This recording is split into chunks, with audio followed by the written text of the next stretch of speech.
I gave my whole life to my family, then one day, everything felt different. I don't know exactly when it happened. That's the part I've had the hardest time explaining to people because everyone wants a specific moment, a date on the calendar, a scene they can picture, the fight that changed everything, the morning you woke up and knew. People understand stories that have a clear, inciting incident, a before and an after separated by something visible and loud. This wasn't like that. It was a Tuesday in March, ordinary in every surface way. I had made breakfast for my husband, packed lunches for two of our three kids who were still at home, driven the youngest to school because she'd missed the bus, come back and unloaded the dishwasher, answered 17 texts, confirmed a dentist appointment, started a load of laundry, and sat down at the kitchen table with a cup of coffee that had gone cold while I was doing all of the other things. And I sat there with the cold coffee and I thought, with a clarity that felt like something sliding into focus after years of being slightly blurred, I have no idea who I am outside of this house. Not a crisis, not a breakdown, not a loud moment, just a thought, clean and quiet and entirely certain, sitting down next to me at the kitchen table like it had been waiting for the right Tuesday to arrive. My name is Carol Finch. I'm 54 years old. I live in Knoxville, Tennessee, in a house that we bought when I was 31 and that I've spent 23 years making into a home. My husband's name is Gary. We've been married for 28 years. We have three children: Marcus, who is 25 and lives in Atlanta with his girlfriend; Simone, who is 22 and finishing her last year of graduate school in Boston; and Lily, who is 17 and a junior in high school and still here, still in the room down the hall, still needing rides, occasionally, and advice more occasionally, and the specific kind of presence that a teenager needs from a parent even when they claim not to need anything at all. I did not have a dramatic life. I want to say that clearly, because the story I'm about to tell you is not a story about abuse or betrayal or a marriage that collapsed. It is a quieter story than that, and I think in some ways harder to tell. Because quiet stories don't have obvious villains and obvious victims, and they require more precision to describe honestly. I had a full life, a genuinely full life. I married a good man. I raised three children who are, each of them, people I genuinely like and am proud of. I kept a home that people wanted to come to, the kind of house where the holidays were reliably good and the food was reliably good, and there was always room at the table for whoever needed a seat. I was the person people called when something went wrong because I was reliable and calm and good at helping figure out what to do next. I was present. I showed up. For 23 years, I showed up for this family in ways that were real and that I do not regret. But somewhere in the middle of all that showing up, I had stopped showing up for myself. Not deliberately. Not in a moment I could identify. Just incrementally, the way you lose ground you don't notice losing until you turn around and look at how far back the line has moved. I want to describe the shape of those years more precisely, because I think the general description, "I gave everything to my family," flattens something that was actually more textured than that. The giving was not uniform. It changed form as the children changed, as the marriage changed, as the seasons of a household change when you live inside one long enough to watch it cycle through itself several times.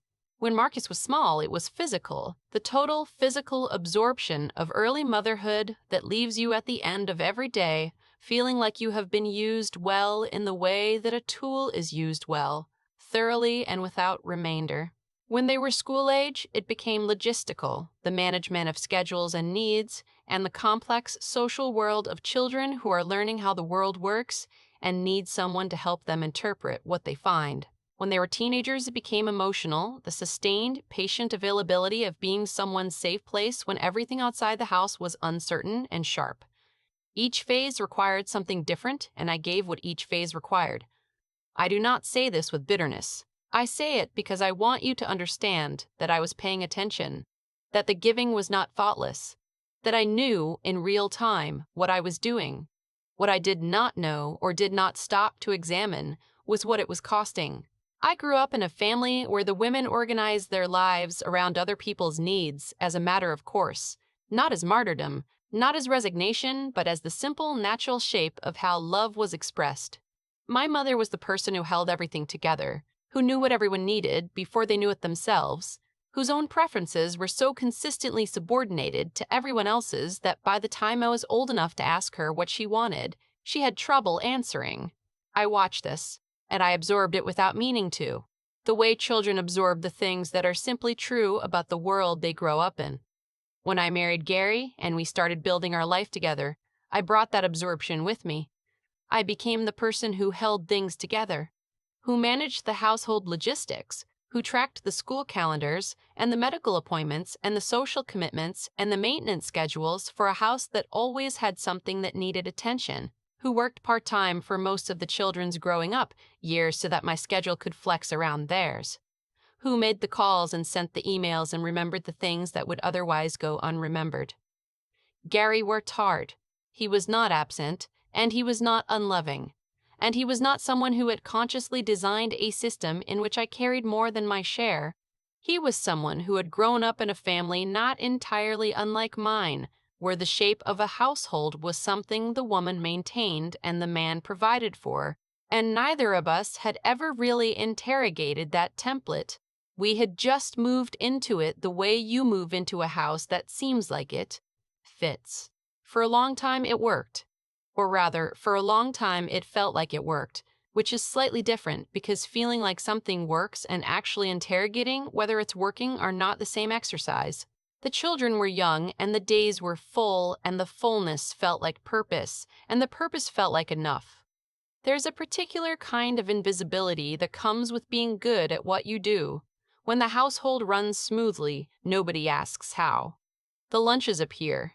The appointments get confirmed. The forms come back signed. The refrigerator has what's in it because someone thought about what needed to be in it, made a list, drove to the store, carried the bags, put things away. All of this is invisible when it works. It only becomes visible in the negative, when it doesn't happen, when there is no lunch and no appointment and no signed form. For 23 years, I was visible primarily in the negative, in my absence or failure, and invisible in my consistent, competent presence. I am not sure this is anyone's fault exactly. It is the nature of seamless labor to erase itself. But I want to name it because I think a lot of the women watching this know exactly what I am describing. Know the specific quality of being the person who maintains the conditions that make other people's lives possible without those conditions ever being noticed as conditions. Then the children started growing up and leaving, and the days got quieter, and the fullness began to thin, and in the space that opened up as the kids needed me less, I started becoming aware of something I didn't initially have language for. A feeling of looking around at my own life and not quite recognizing the person who had built it. Not resentfully, not dramatically, just with the specific disorientation of someone who has been moving fast for a long time and has finally come to a stop and is looking around at where they are. Marcus left first 6 years ago, then Simone, and then it was Gary and me and Lily, who was 11 when Simone left and who had grown up watching her siblings leave and had her own feelings about it that she did not always share directly, but that I could read in her the way I can read all 3 of my children in the specific emotional language. That comes from years of close attention. In those years, between Simone leaving and that Tuesday in March, I had been in a kind of liminal space that I hadn't fully named as liminal. I was still parenting in the active sense, Lily was still here and still required real presence. But something had shifted in the overall shape of my days in ways that I was registering without examining. I had more time than I'd had in years. I didn't know what to do with it. I filled it mostly with the same things I had always done, the house management and the food and the logistical coordination, but at a reduced scale that meant there were now hours in the day that had no particular claim on them, and I was standing inside those hours without knowing how to occupy them. I had not had unstructured time in 23 years. Not really. Even the moments that appeared unstructured had a backdrop of things that needed doing, a background hum of responsibilities that gave the quieter moments their shape by contrast. The children were sleeping. The house was clean. Gary was at work. The list was manageable for once. That kind of quiet was restful because it was temporary, because the structure would reassert itself shortly and you could let yourself down into the pause knowing it would end. This was different. This was time it was genuinely, structurally mine, with no immediate claim on it, and I was sitting at the kitchen table with cold coffee and the thought had arrived and I could not unarrive it. I have no idea who I am outside of this house. I didn't tell Gary. Not that day, not for a while. Not because I was hiding it from him, but because I didn't yet know what to say. Saying I don't know who I am feels dramatic in a way that is hard to deliver across the breakfast table without it sounding like a crisis, and I knew it wasn't a crisis. It was more like an inventory. A moment of standing in your own house and realizing you have not been in certain rooms for years, and you are not entirely sure what is in them anymore. I started paying attention to things I had not been paying attention to. What I liked, what I was drawn to, what I would choose if I were choosing for myself rather than in response to what someone else needed. Something I have been thinking about since that Tuesday in March is the concept of a self that persists. What I mean is, I had a self before the marriage, before the children, before the house in Knoxville. I had interests and opinions and things that gave me pleasure that were mine in a way that predated any of the roles I later took on. I had the woodworking, which I've told you about. I had a specific way of reading, slowly and with a pen nearby, marking things that struck me that I had maintained since college and had at some point stopped doing. Because reading that way requires uninterrupted time, and uninterrupted time was a resource I had not had in 20 years. I had opinions about architecture, which sounds like an odd thing to mention. But I had grown up in a family that moved often, and I had spent my childhood paying attention to how houses were built and what they did and didn't do for the people in them, and I had carried this interest forward into a career I chose not to have, and it had been sitting inside me for 20 years as a thing I used to know I was interested in. When I went back and looked at what had been there before the roles, I found more than I expected. The person I'd been at 25 was not someone I had fully left behind. She had just been in a room I hadn't opened in a long time. This sounds simple. It was not simple. It turned out that after 23 years of organizing my preferences around other people's, I had lost some fluency in my own.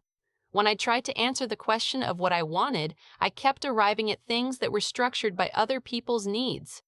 I want Gary to be happy. I want the kids to be well. I want the house to run smoothly. These are real wants, and I mean them. But they are not the same as the question I was trying to ask, which was, outside of and underneath all of that, what is mine? I started writing in a journal. This is not a remarkable or original thing to do, and I am not presenting it as a solution to anything. I started doing it because I needed somewhere to think, and the inside of my own head had gotten crowded with other people's schedules. I wrote in the morning before anything else, before the day generated its demands. I wrote badly and without structure, and sometimes circularly, coming back to the same questions in different phrasings without reaching different answers. But the act of writing, of sitting with a blank page and asking it to receive whatever was actually there, began to do something. It began to separate the voices out. The things I thought, because I had always thought them, from the things I actually believed. The wants I had inherited from my mother's template from the wants that were genuinely mine. There was a period of about 3 months, somewhere between the first conversation with Gary and the garage being cleared out. That was the hardest part of this whole stretch of time. Harder in some ways than the Tuesday in March, because the Tuesday had the relief of the thought arriving and being named. The 3 months after were the period of not knowing what to do with the named thing. I had the awareness, and I had not yet built the practice. And awareness without practice is a specific kind of uncomfortable.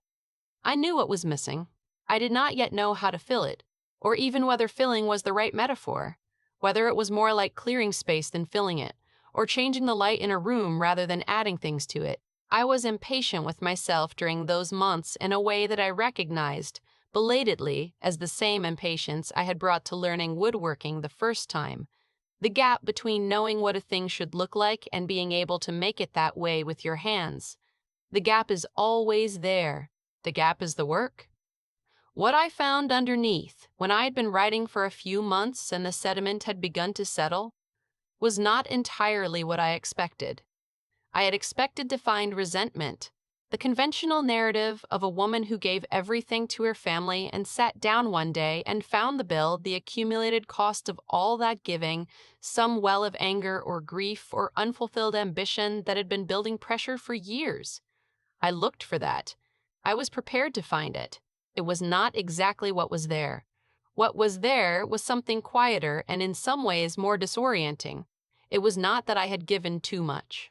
It was that I had given so thoroughly, so completely, in such a sustained and total way, that I had stopped distinguishing between what I was giving and what I was.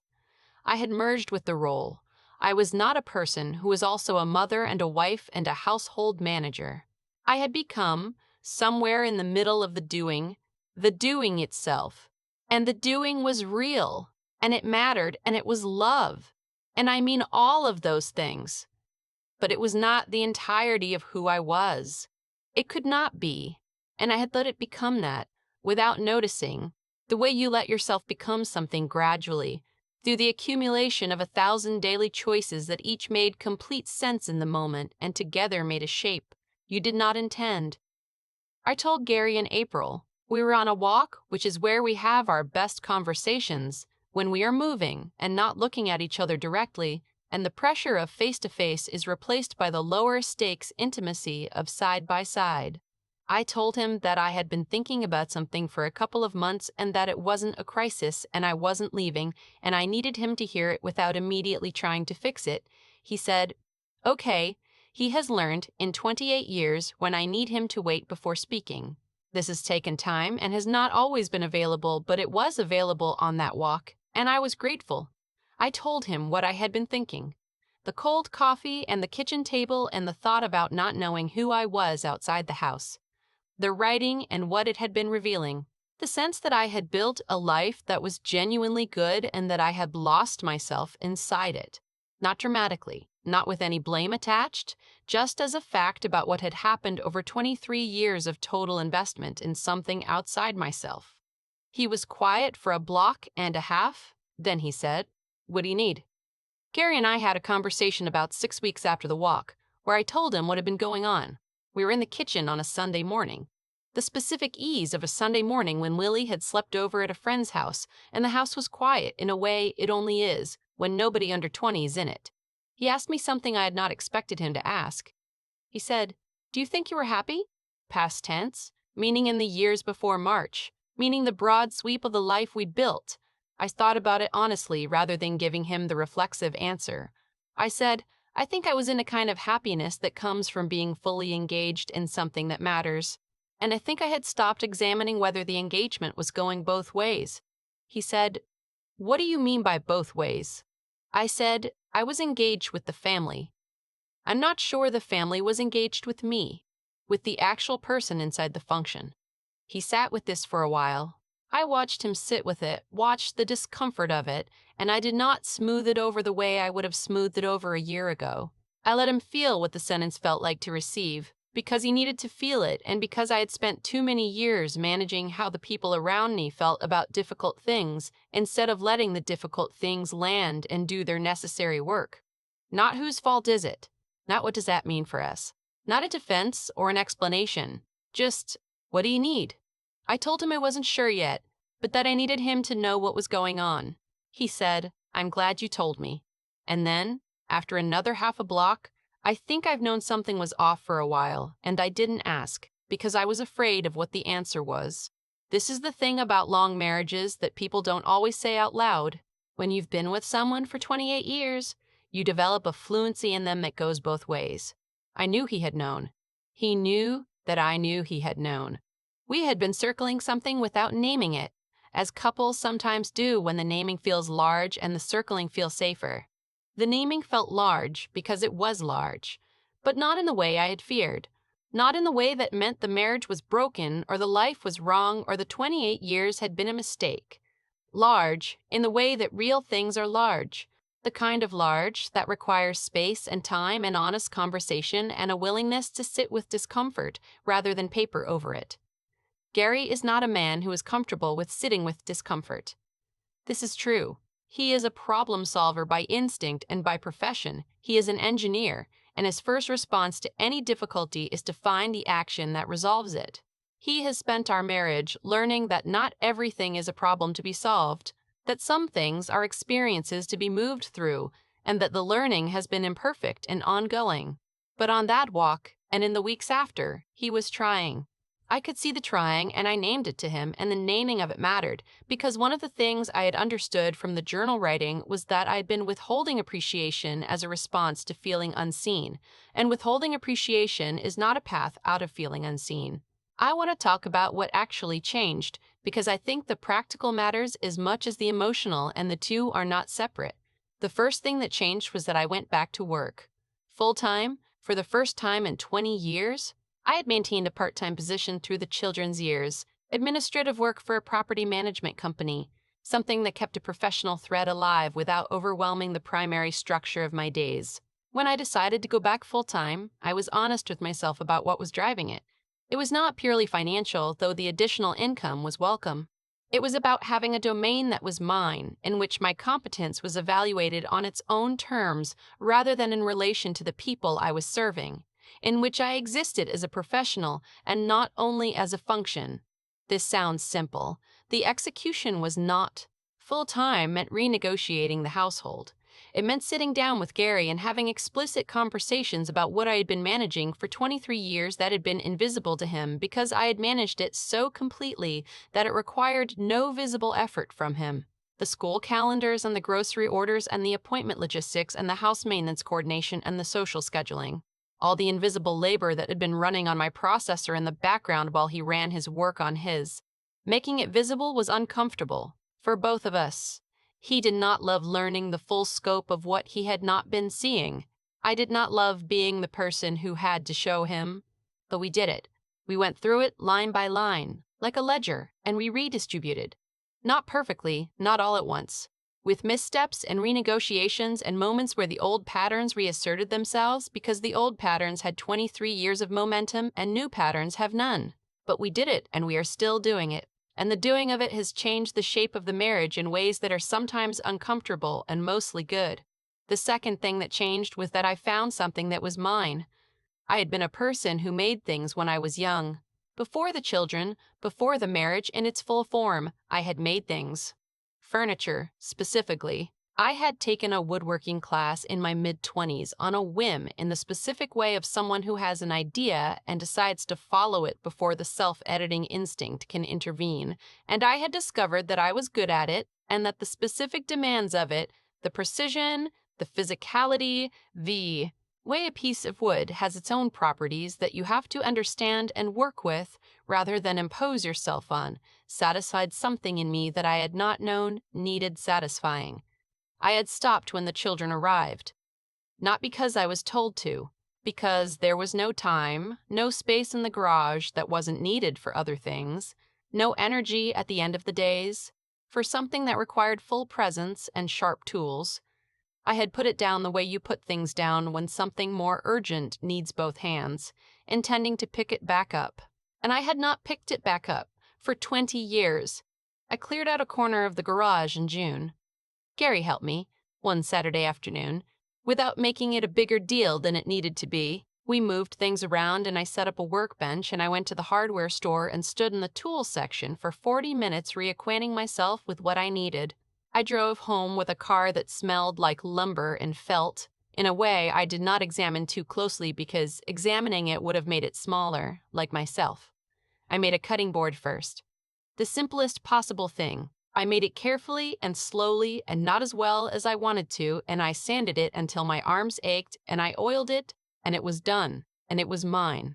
I put it on the kitchen counter, and every time I looked at it for the next 3 weeks, I felt something I had been missing without knowing I had been missing it. The sense of having made something real with my hands that had not existed before I made it. I made a shelf after that, a small table after that. I am not going to tell you that woodworking saved me, because that is not the kind of story this is. But I am going to tell you that having a thing that was mine, that I did not do for anyone else, that was not in service of any function except the function of being something I wanted to do, changed something in the daily texture of my life in ways that were out of proportion to the thing itself. The children noticed.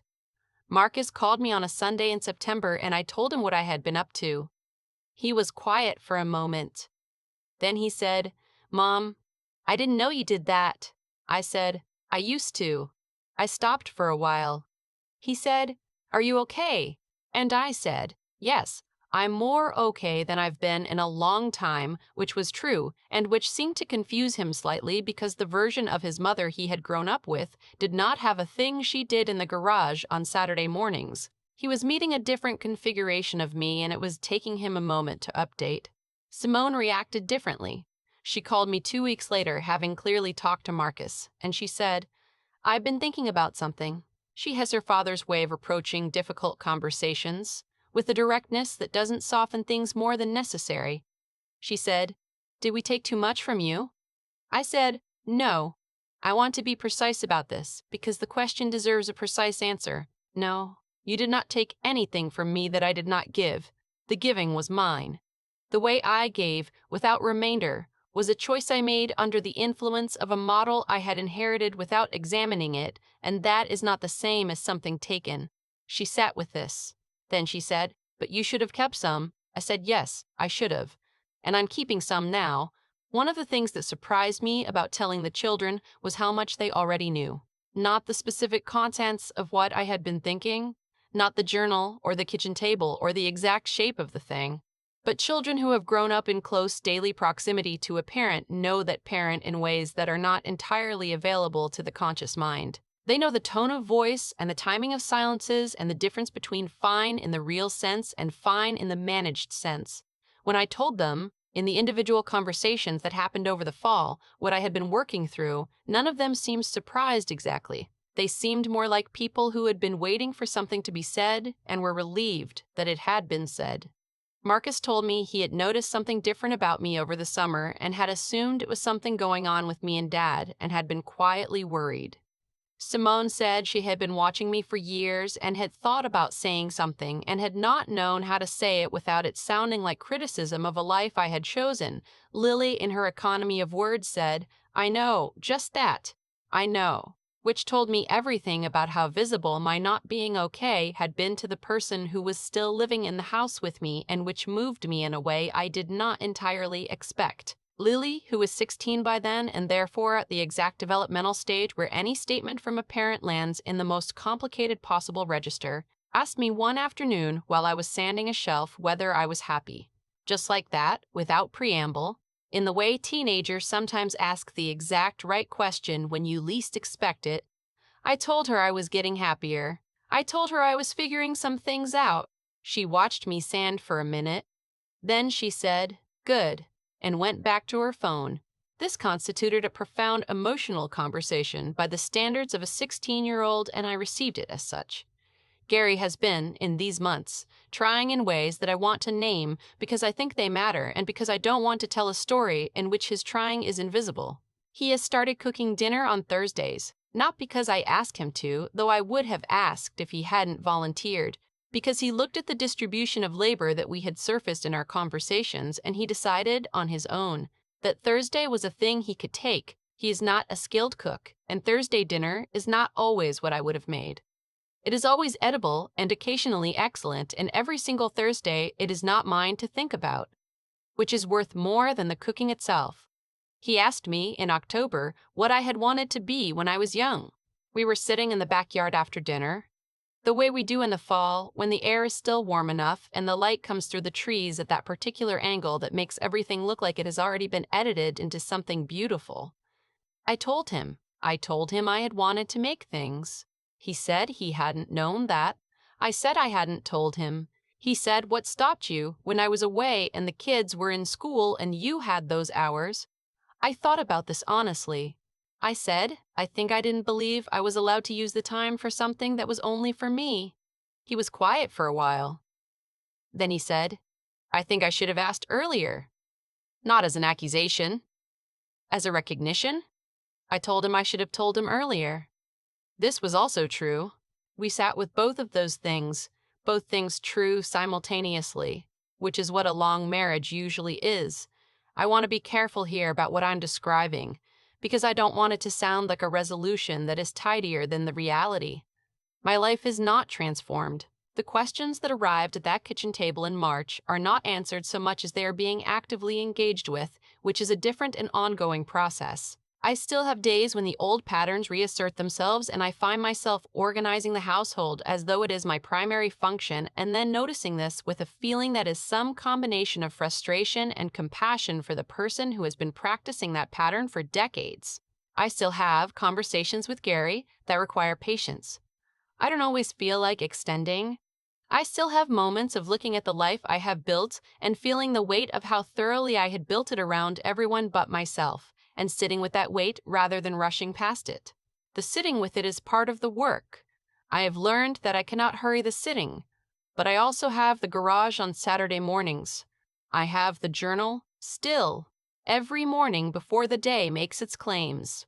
I have a full-time job that is mine and that asks things of me that are different from what the house asks. I have conversations with my children that are more honest than they used to be, in the specific way that honesty becomes available when you have done the work of being honest with yourself first. I have Gary, who is trying, imperfectly and genuinely in the way that people try when they have understood that something real was missing and have decided to take that seriously rather than explain it away. And I have something I did not have on that Tuesday in March. I have a clearer sense of the person who lives in this house. Not complete, not fixed, but clearer. The inventory is ongoing. The rooms I had not been in for years are being opened one at a time, and what I am finding in them is not, mostly, the resentment I expected. It is more complicated than that, and also better than that.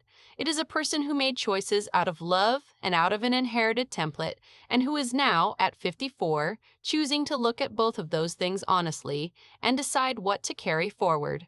Here is what I want to say to anyone watching this who is sitting somewhere in their own house with a thought they have not let themselves have yet.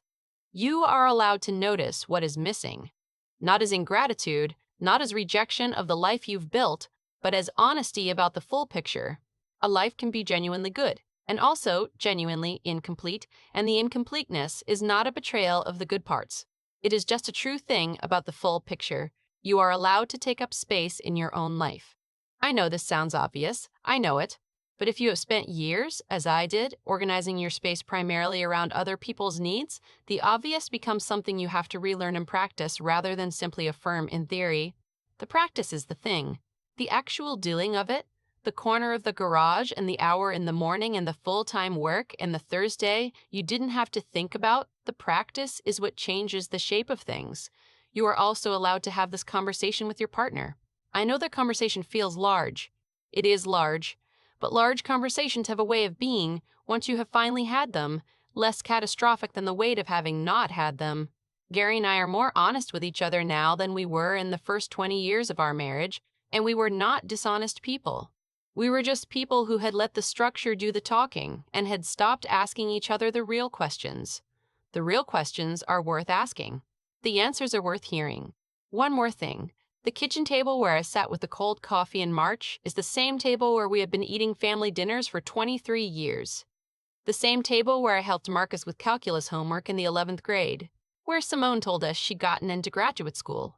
Where Lily sits across from me most evenings now, doing her homework, or eating with one hand and scrolling with the other in the way of teenagers who are not quite present at the table, but are not entirely absent either. That table is still there. The life is still there. The people I love are still the people I love, and the love is not smaller for being more honestly examined. If anything, it is cleaner. Cleaner and steadier and more mine, which is maybe the same as more real. I am 54 years old. I have a corner of a garage and a journal and a Thursday that is not mine to think about. I have a marriage that is being renegotiated in ways that are uncomfortable and mostly better than before. I have 3 children who are learning a slightly different version of their mother than the one they grew up with and who seem, on the whole, to be receiving that information with more grace than I expected. I have a cutting board on my kitchen counter that I made myself. That's where I am. That's all of it. If this is sitting with you, if you are somewhere in the middle of your own version of what I've described, drop a comment and tell me where you're watching from. Tell me how long you've been carrying yours. I read everything. There are more stories linked below. I'll see you there.